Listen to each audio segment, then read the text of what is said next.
Goeiemôre, dis Vrydag en soos altyd, ons het dit gemaak.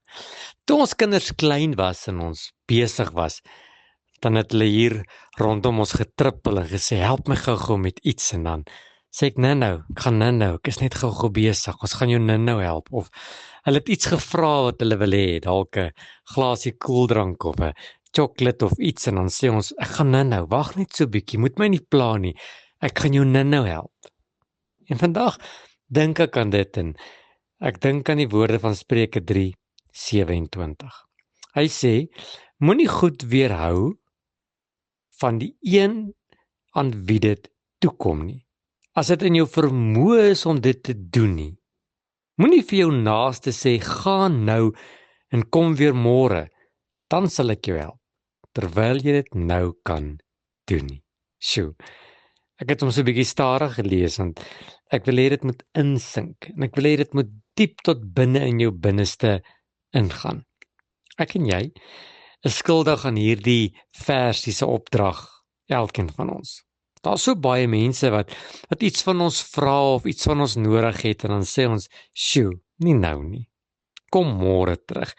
Ek is net nou 'n bietjie besig. Jou man, ek is net so 'n bietjie haastig. Ek het net nie tyd om nou stil te staan by jou nie."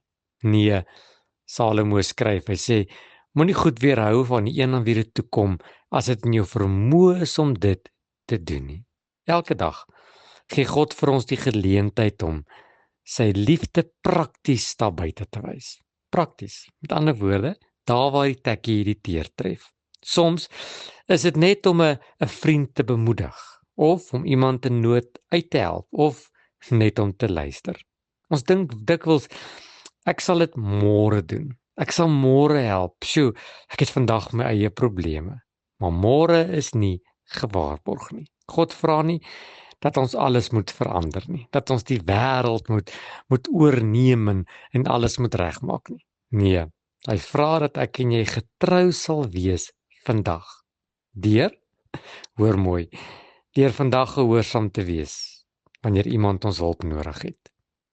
Wanneer iemand ons hulp vra en dat ons op hierdie manier iemand se lewe kan aanraak en daardie persoon net op 'n klein maniertjie sy lewe vir hom beter kan maak. Om uit te stel is eintlik om die seën van die Here op jou eie lewe te weerhou. En wanneer jy vandag iemand help, is jy eintlik besig om 'n saadjie te plant vir môre. En dit wat jy saai, dit sal jy ook maai. Here, leer my om nie uit te stel nie. Leer my om goed te doen. En wys my wie ek vandag moet help. Amen.